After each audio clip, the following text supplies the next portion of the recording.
Side side side side side రావాలి.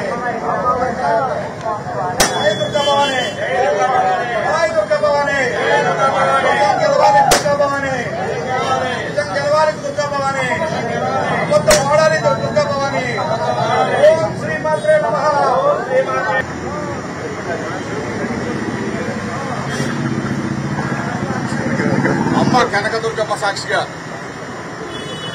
పైన అమ్మవారు ఉన్నారు. కనకదుర్గమ్మ అమ్మవారు కింద కృష్ణమ్మ అమ్మవారు ఉన్నారు. కృష్ణమ్మ తల్లి కనకదుర్గమ్మ అమ్మవారి సాక్షిగా, కృష్ణమ్మ తల్లి సాక్షిగా నిబద్ధతతో, నిజాయితీతో, నిండు మనసుతో అమ్మవారిని వేడుకున్నాను. నా హృదయం గాయపరిచారు, నా మనసు గాయపరిచారు, నా వ్యక్తిత్వ అననం మీద నింద వేశారు. నేను నిబద్ధతతో, నిండు మనసుతో అమ్మవారిని వేడుకున్నాను. జోగి రమేష్ అనే నేను ఏ తప్పు చేయలేదని చెప్పేసి అమ్మవారిని,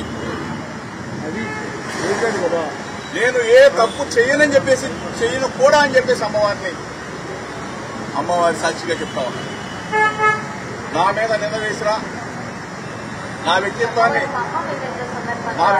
అననాన్ని, నా హృదయాన్ని గాయపరిచిన వ్యక్తులని అమ్మవారు మంచి బుద్ధి వాళ్ళకు ప్రసాదించాలని, వాళ్ళు ఎప్పుడు కూడా చెడు ప్రవర్తనతో మంచి మనసున్న జోగి రమేష్ నాలాంటి వాళ్ళ మీద బురద వేయకూడదని చెప్పేసి అమ్మవారు వాళ్ళకు మంచి బుద్ధి ఇవ్వాలని చెప్పేసి నేను అమ్మవారిని అడుగుతున్నాను.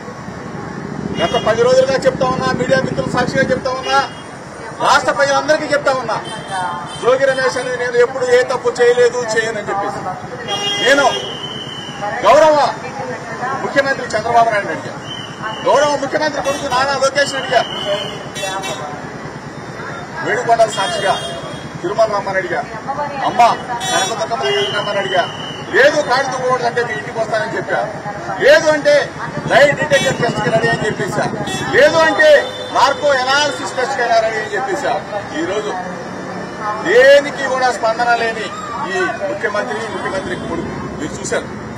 వీళ్లే కాదు, ఈ శాఖ మంత్రి వచ్చినా, ఏది ఎక్సైజ్ శాఖ మంత్రి వచ్చినా, సిట్ అధికారులు వచ్చినా ప్రమాణం చేయడానికి జోగి రమేష్ ఎప్పుడైనా సిద్ధంగా ఉన్నాడు అని చెప్పేసి అమ్మవారి సాక్షిగా ఏ తప్పు చేయని జోగి రమేష్ ని నిందల పాలు చేశారు.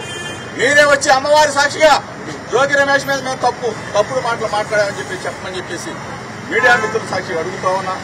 నేను అమ్మవారి ఎదుట ప్రమాణం చేసి మీడియా మిత్రుల సాక్షిగా రాష్ట్ర ప్రజలందరికీ కూడా నేను జోగి రమేష్ నిబద్ధత, విలువలు, విశ్వసనీయత, నా హృదయాన్ని గాయపరిచిన వ్యక్తులని అమ్మవారు వారికి ముట్టికాయలు వేసి వారికి ఇటువంటి తప్పుడు ప్రచారాలు చేయొద్దని చెప్పేసి మీడియా మిత్రుల ద్వారా విజ్ఞప్తి చేస్తూ మీ అందరూ కూడా నా భావాన్ని, నా హృదయాన్ని ఒక్కసారి రాష్ట్ర ప్రజలకి తెలియజెప్పాలని చెప్పేసి